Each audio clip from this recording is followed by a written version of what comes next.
আসসালামু আলাইকুম, সবাই কেমন আছেন? আলহামদুলিল্লাহ আমরা সবাই ভালো আছি। এই তো দেখালাম গ্রাম থেকে আপা আসছে, মানে শ্বশুরবাড়ির পাশের বাসা এই আপার বাড়ি। ডাক্তার দেখাতে আসছে।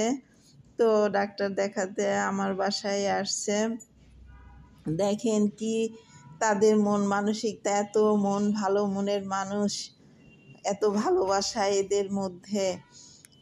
দেশের থেকে খেজুরের গুড়, মানে পাটালি, দুধ এবং চিতই পিঠা সুন্দর করে বানিয়ে নিয়ে আসছে। নিয়ে এসে বাসায় এসে বলছে, ভাবি আমি সব কিছু নিয়ে আসছি, দুধে এখন ভিজিয়ে দেব। তো দেখেন দেশের থেকে পিঠা তৈরি করে নিয়ে আসছে। এখানে আমি পিঠা মানে তৈরি হয় নাই, দেশের থেকেই তৈরি করে নিয়ে আসছে। দুধ নিয়ে আসছে, গুড় নিয়ে আসছে। তো নিয়ে আসে গাড়ির থেকে, মানে বাসায় এসেই তাড়াতাড়ি করে মানে আমাকে বলতেছে, ভাবি দুধ গরম করে এখন রস বানিয়ে পিঠাগুলা ভিজাবো। তো আমিও সাথে আছি, পিঠাগুলা দুধ জাল দিয়ে পিঠাগুলা এখন দুধের মধ্যে ছেড়ে দিচ্ছি।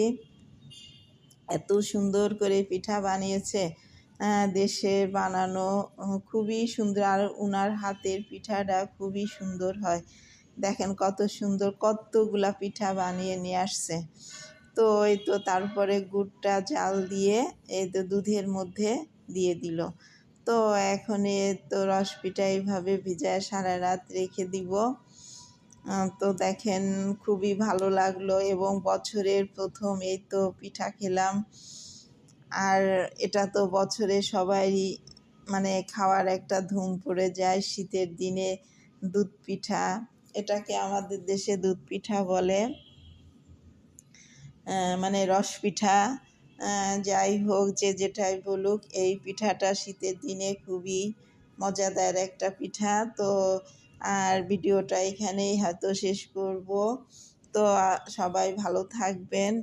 আর যদি ভালো লাগে আমার ভিডিওটা তো লাইক করবেন, সাবস্ক্রাইব করে পাশে থাকবেন।